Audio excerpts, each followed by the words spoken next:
Wesak. Wesak is the festival of the Buddha, who is the spiritual intermediary between the higher spiritual center, Shambhala, and hierarchy. At the full moon of May, the Buddha, the embodiment of the cosmic principle of light and the indicator of the divine purpose, embodies in himself the powerful downpouring of energy, the dynamic energy of the divine will.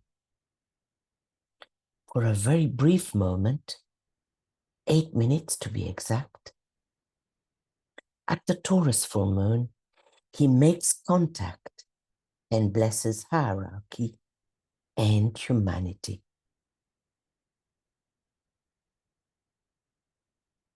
At the time of this Wesak festival, Dike tells us, I would call your attention to the fact that the annual return of the Buddha to bless his people everywhere and to convey the message of wisdom, light, and love to humanity, coming as he does from the very heart of deity itself, being the heart in the head chakra of our logos, is the outer evidence and guarantee of inner divine guidance and revelation in this present world's cycle of 2,500 years.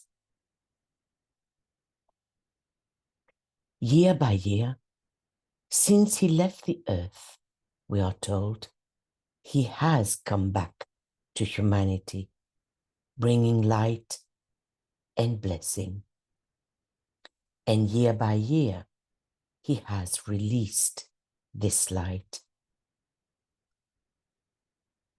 So what is his message? For a brief minute, he reminds us that God exists and ever loves, that he is not unmindful of his people, that the heart of the universe is unalterable compassion, and that man is not alone. And according to metaphysical tradition, the Buddha was born, attained enlightenment, and left early incarnation, all under the full moon of Taurus. And the Buddha returns at this time each year to bring new light to the world. Spiritual leaders gather in the Wesak Valley, a mythic place high in the Himalayas. Here, initiates led by the Christ arrange themselves into a great pentagram, the Venusian emblem of world soul, while the Buddha hovers over those gathered, radiating light. And the Buddha's annual sacrifice for humanity, for he comes back only at great cost, is over, and he returns again to that high place being on the Atmic plane, where he works and waits. And year after year, he comes back in blessing, and year after year, the same ceremony has taken place.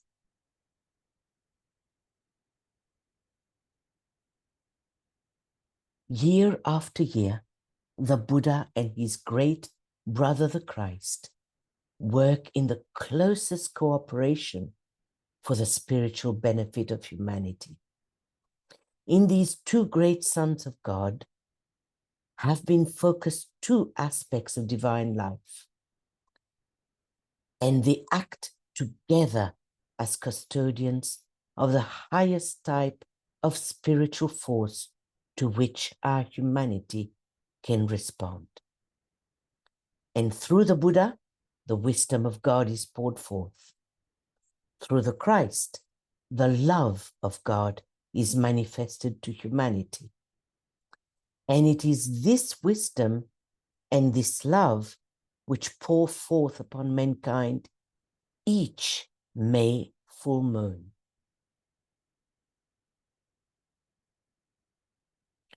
Who attends this ceremony?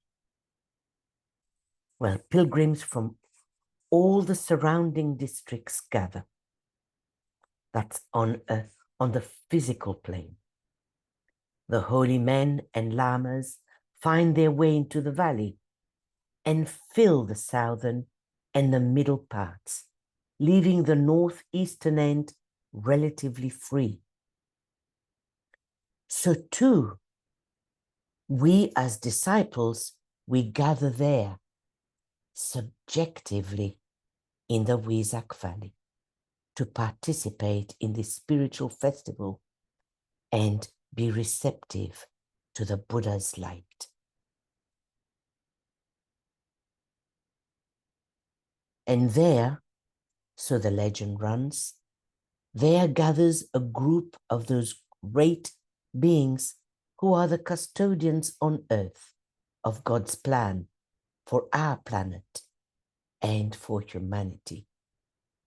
The masters of the wisdom, the planetary hierarchy, who in their varied grades are ruled and taught by the Christ, the master of all masters and the teacher alike of angels and of men.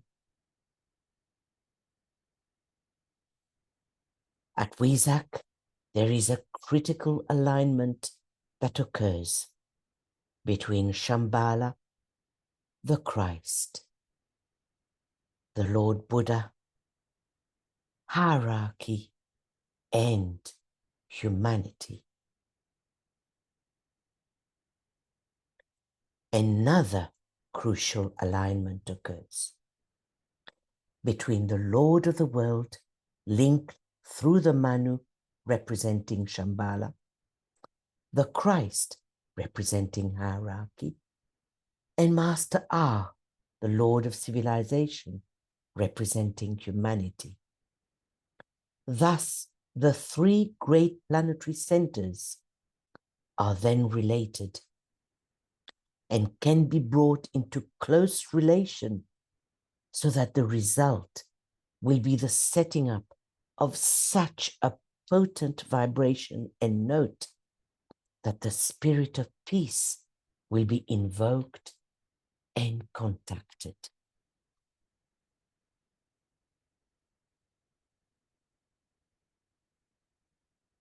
Christ established for the very first time in planetary history a contact between hierarchy, humanity, and Shambhala, and the spirit of peace in his own high place. He, the Christ, could then contact certain solar agencies which had never before been contacted by man. And this achievement, establishing a planetary link between the three planetary centers and blending the two major divine aspects, Atma Buddhi, enabled him to put humanity in touch with a spirit of peace.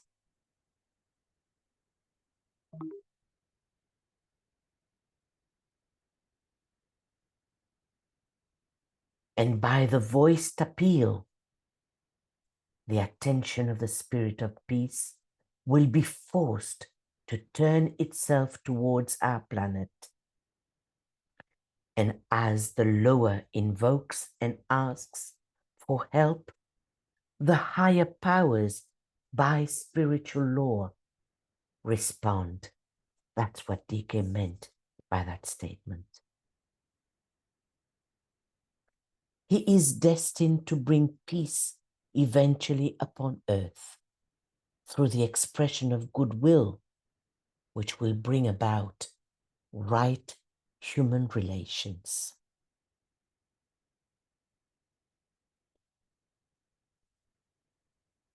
It's the festival at which three factors of importance to humanity are brought into relation. The first one, the Buddha, the embodiment or agent of the forces of light, can then be contacted, and that which they seek to transmit to humanity can be consciously appropriated. Second, the Christ, the embodiment of the love and the will of God, and the agent of the Spirit of peace, can also be contacted. And humanity can be trained to appropriate this extra planetary type of energy. And third, through the Christ and the Buddha, humanity can now establish a close relationship with Shambhala and then make its own contribution as a world center to the planetary life. Pervaded by light and controlled by the spirit of peace, the expression of humanity's will to good can emanate powerfully from this third planetary center. Thus, humanity will become eventually the planetary savior according to the divine plan.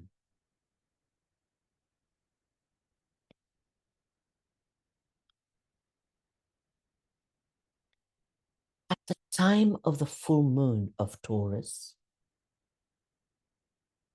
it's as if a door into heaven were opened, speaking symbolically, so that contact can then be made with those still higher or greater lives who are to our planetary hierarchy what it is to humanity, that is, the forces of light, the forces of enlightenment, Shambhala, the avatar of synthesis, and the spirit of peace. These great lives who are willing to help, but provided humanity asks for help. So this is a very special time when that door into heaven opens and we can contact all these greater lives. Speaking symbolically and remembering that symbols always veil a truth, it might be stated that at the time of the full moon, it's as if a door were suddenly opened wide, which at other times stands closed. And through that door, aspirants and disciples can contact energies which are otherwise not easily available. Of this, all those who stand on either side of the door can avail themselves. And this will be so increasingly. So it works both ways. Not only do we, the disciples, can contact the greater lives, but on the other hand, those on the other side of the veil can also contact us on this side of the veil. So that's a very important point to remember, that the door being open works both ways. So making it a time of an unusual inflow of life and of spiritual stimulation, and serves to vitalize the aspiration of all mankind, but also making it a time of unique opportunity for invocation and appeal to reach the ears of these great spiritual powers.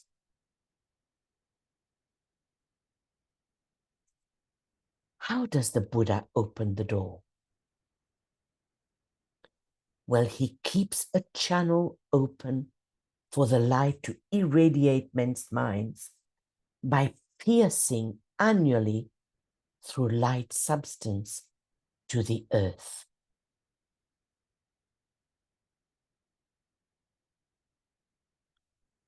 Transmutation,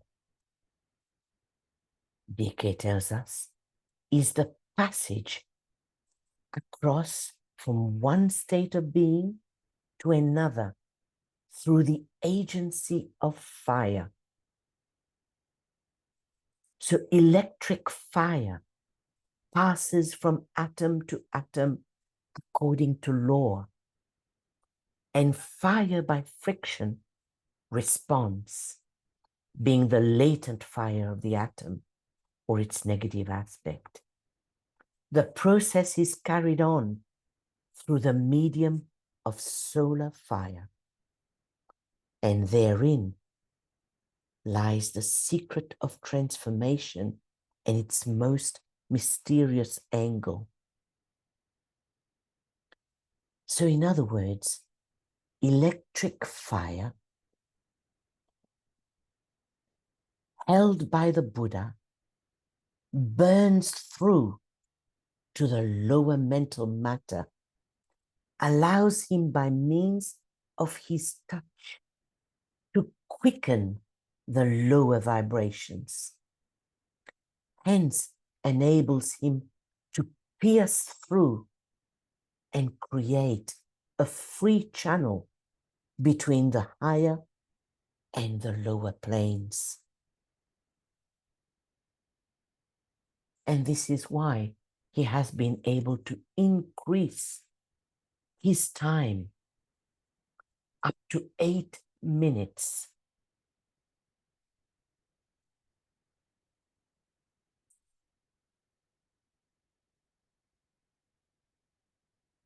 So what is the task of the Buddha?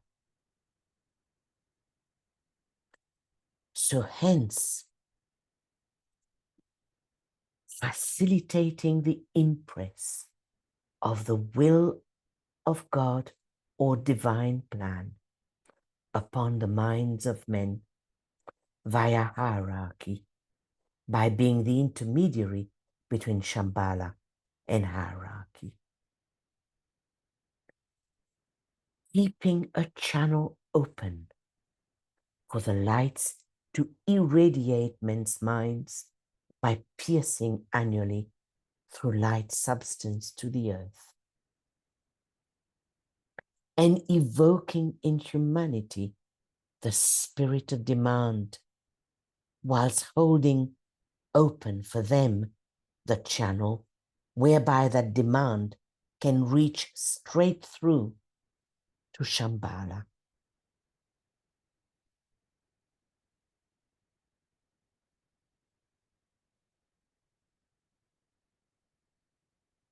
The Buddha achieved enlightenment and was the first of our humanity to do so. Christ, because of the attainment of the Buddha and because of his own point in evolution, was enabled to inaugurate a new era and institute a new goal. The Buddha culminated the age of wisdom, of knowledge. The Christ began the age of love. And speaking esoterically, the knowledge petals of the human egoic lotus have unfolded. And the Buddha accelerated the rapid action of this happening. Now, the love petals of the egoic lotus of the human family are also unfolding. The rapidity of this occurrence being the result of Christ's action. So both ages embody and express two major disciples. Thus, the new education has been made possible by the work of the Buddha.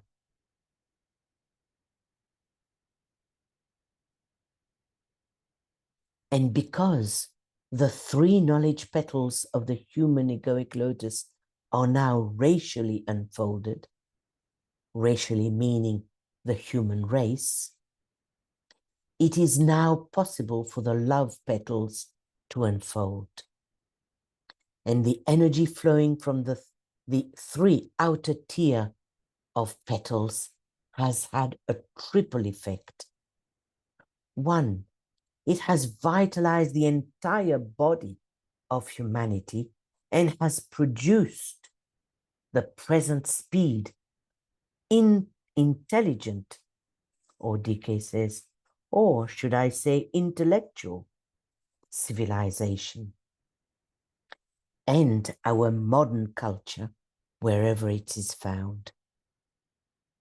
The brain of humanity is now open to vitalization, hence mass education. It has opened a channel so that the love petals can vitalize the astral body of humanity, thus leading to general cooperation and group love.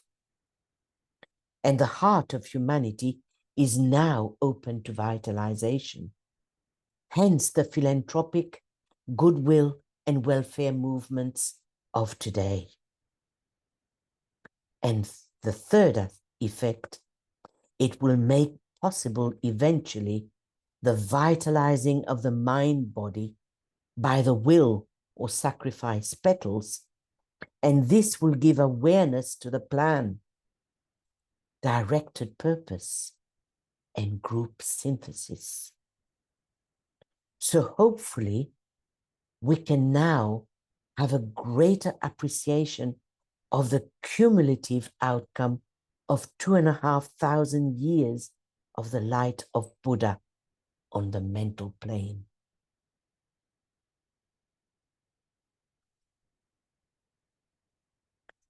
So consequently, the consequence of the Buddha's work done is bringing light into the world.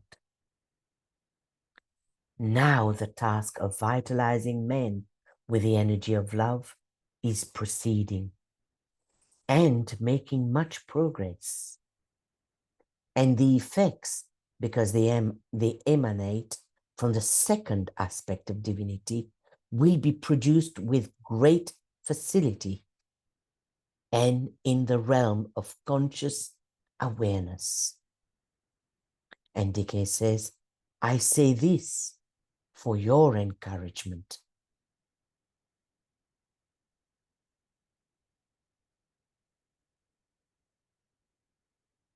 The energy of the Buddha, therefore, embodied the principle of light.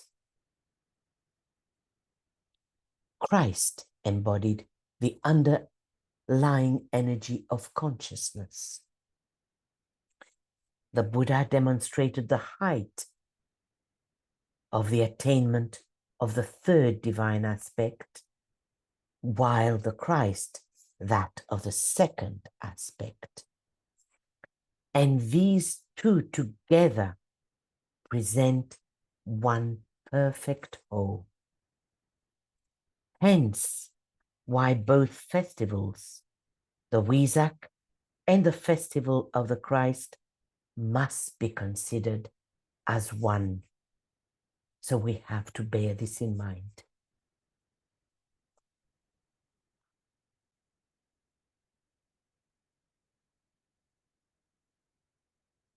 The Buddha at Wesak evokes in humanity the spirit of demand for the forces of illumination, will to good and life.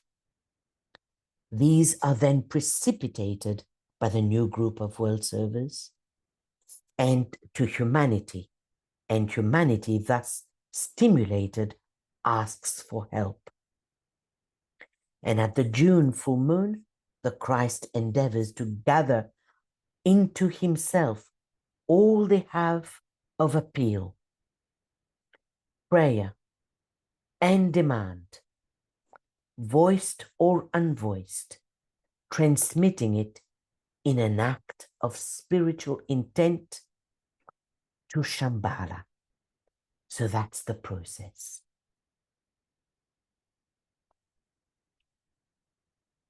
And a reminder from DK at Wesak, I call you, therefore, everyone, to a great service of demand and invocation on behalf of hierarchy, a demand for the inflow of light upon the decisions of men. I would ask you to request and expect the needed enlightenment for those who have to make decisions on behalf of men everywhere. Your individual enlightenment has nothing to do with this demand. It is a selfless motive which is required here and which must lie behind your individual and group demand.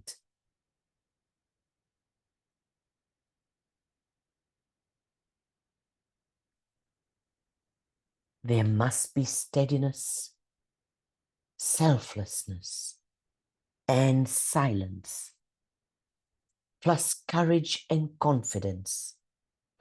Confidence in the strength of your own souls. Confidence in the watching hierarchy. And confidence in the plan.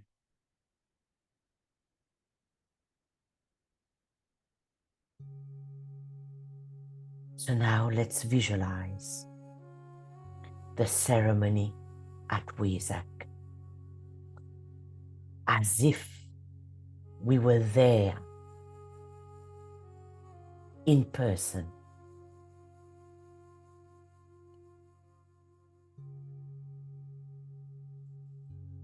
High up in the foothills of the Himalayan Tibet ranges, there is a valley called the Wesak Valley, surrounded by high mountains on all sides, except towards the northeast, where there is a narrow opening in the mountain range.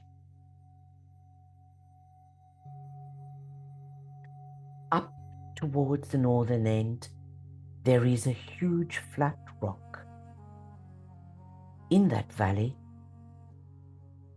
there are no trees or shrubs, but it's covered with grass, and the side of the mountains covered in trees.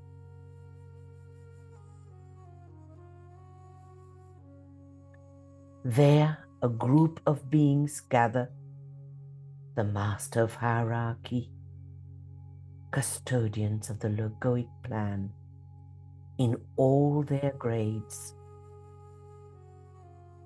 all taught and led by the Christ, the head of hierarchy, the master of all masters, the teacher alike of men and angels.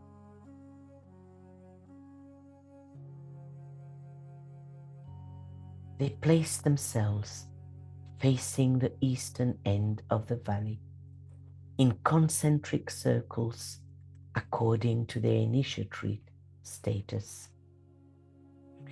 They all gather together for a great act of service, of sacrifice for humanity. 3 beings stand in front of the flat rock, looking towards the east. The Christ in the center, the Manu, the Ray One Master, on his right, and the Mahachohan, the Lord of Civilization, the Wraith-Three Master, on his left.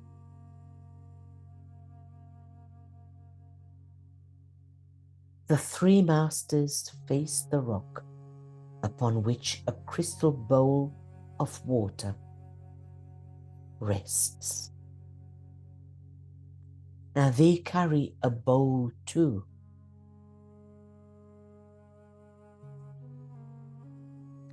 And behind that small group of masters stand the other masters with all their initiates, disciples in their various grades according to their ashram. They all stand together with their cup in their hands. A crowd gathers there, some in their physical presence, but others in their subjective bodies, like us right now. So find your group, join in with your soul brothers and sisters.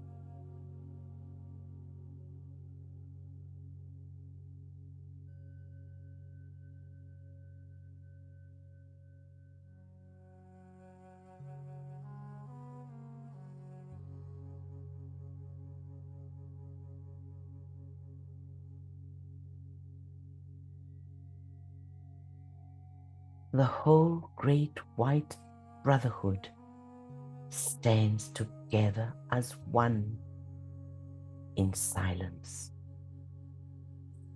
very reverently, in disciplined purity, selflessness, and utmost receptivity.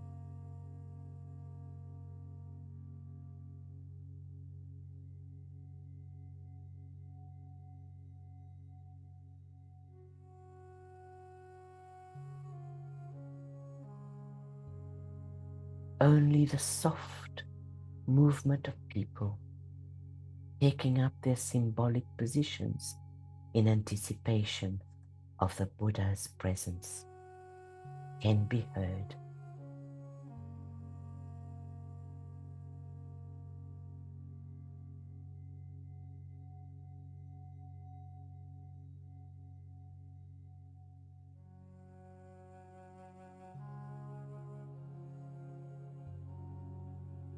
Then a focused silence descends upon the crowd. It is a still night, not a cloud in the sky, no wind, not a sound or a whisper. All of us are poised, serene, and receptive, waiting in contemplative reflection for the presence of the Buddha, who will appear shortly for a brief 8 minutes to shower humanity with light and to bless hierarchy and humanity, transmitting the will of the Logos to us.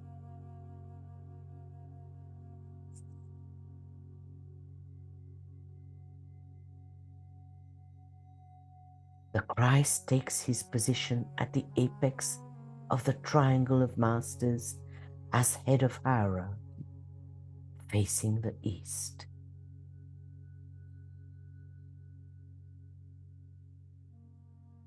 See now the Lord of the world, Sanat Kumara, the Logos of our planet Earth, also in deep, very deep meditation, receiving the will from the solar Logos and passing it on to the Buddha.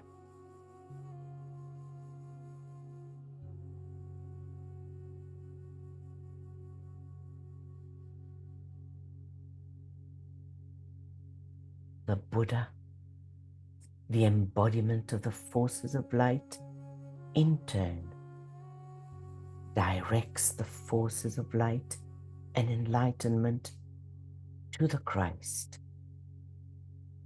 the embodiment of cosmic love, the agent of the spirit of peace, pouring onto him renewed spiritual life and light.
clear shaft of light illuminate the crystal bowl of water.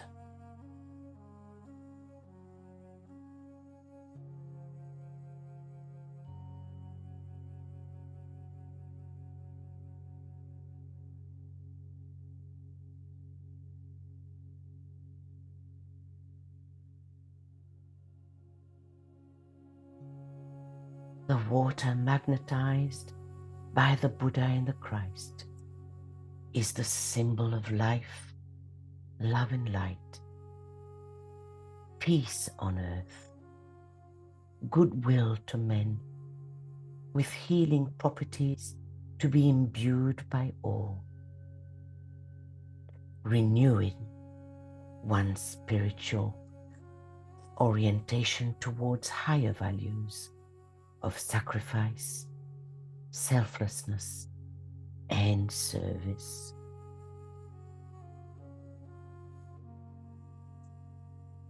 The Christ bends over, picks up the bowl of water, and gently pours in the bowls of the masters, who then fill the bowls of their disciples.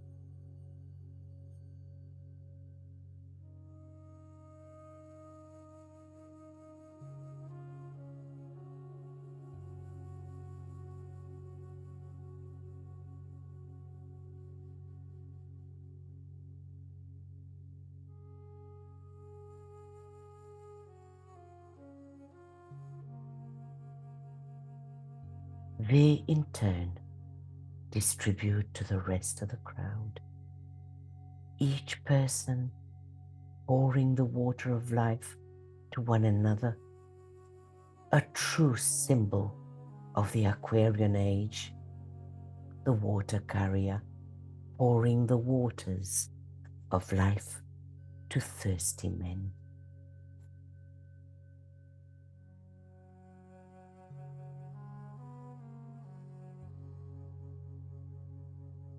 Symbolically, see the whole assembly, us included, turn to the rest of humanity, imaginatively fill their cups with life, strength, light, and love.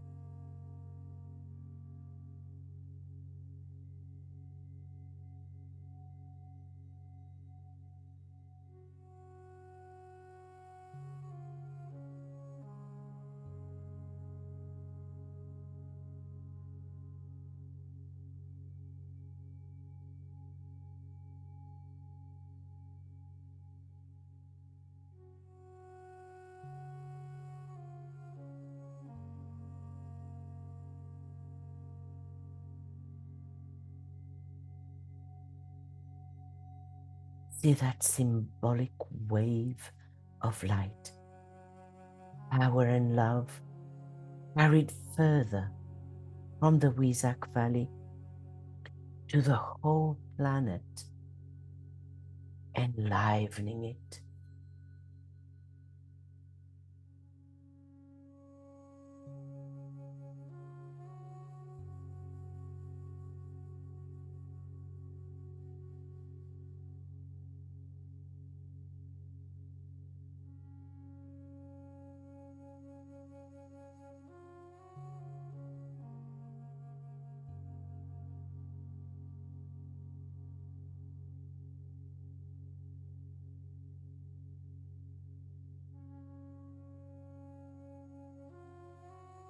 Imagine now our planet Earth radiating out the forces of illumination, enlightenment, and of wisdom.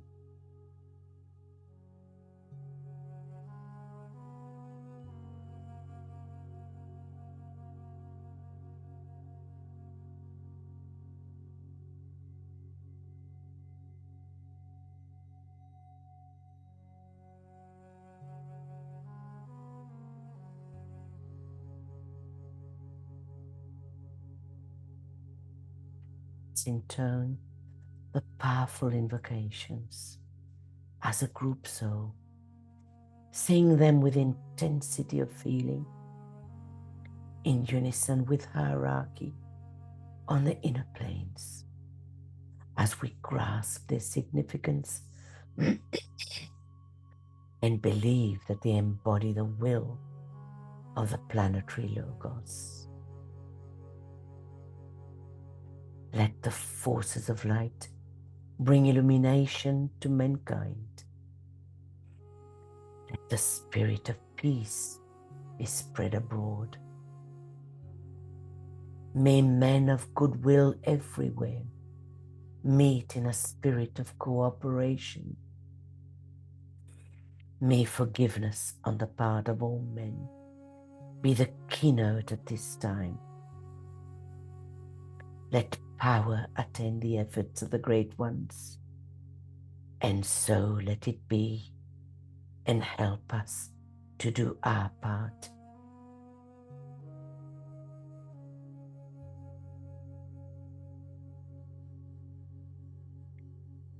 Let the Lords of Liberation issue forth. Let them bring succor to the sons of men. Let the rider from the secret place come forth, and coming save. Come forth, O Mighty One. Let the souls of men awaken to the light, and may they stand with massed intent. Let the fiat of the Lord go forth. Come,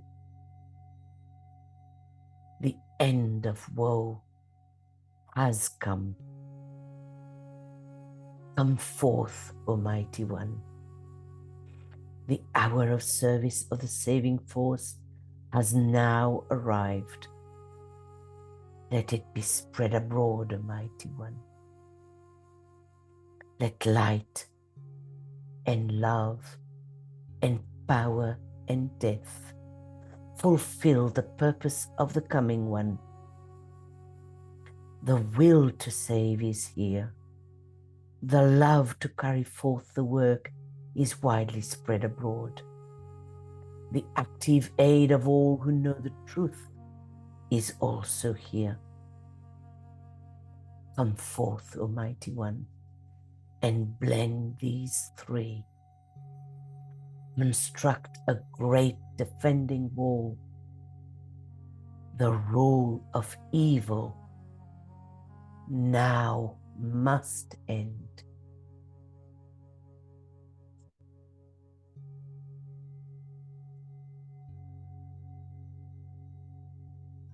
Let's work with the great invocation.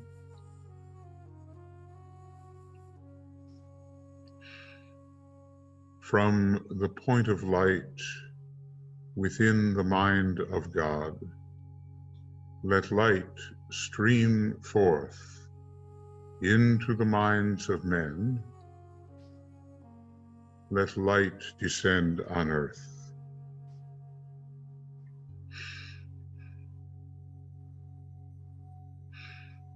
From the point of love within the heart of God, let love stream forth into the hearts of men.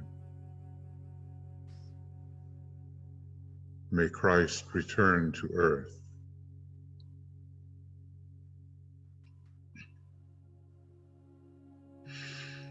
From the center where the will of God is known, let purpose guide the little wills of men, the purpose which the masters know and serve.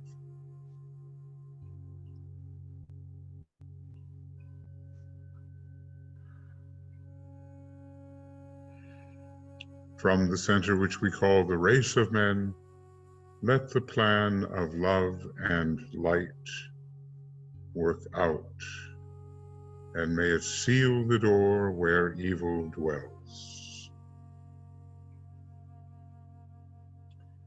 Let light and love and power restore the plan on earth. Oh.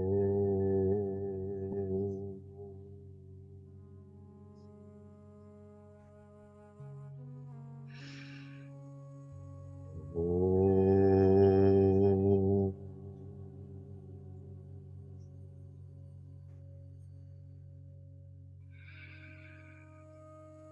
Oh.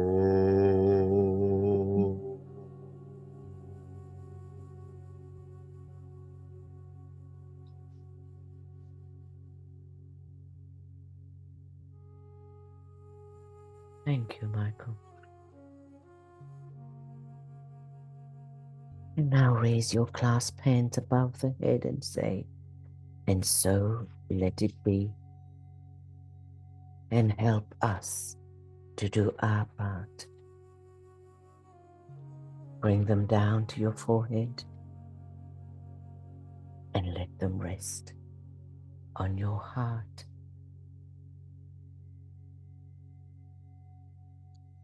And let that life and love and healing radiate out from your heart center silently, potently to your immediate environment and beyond for the rest of the day.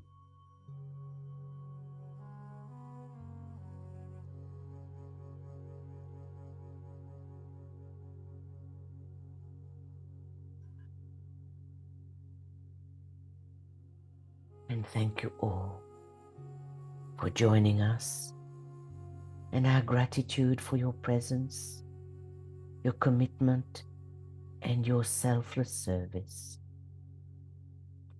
to humanity at this crucial spiritual event. Wesak 2025, in that momentous year. Thank you all and bless you all.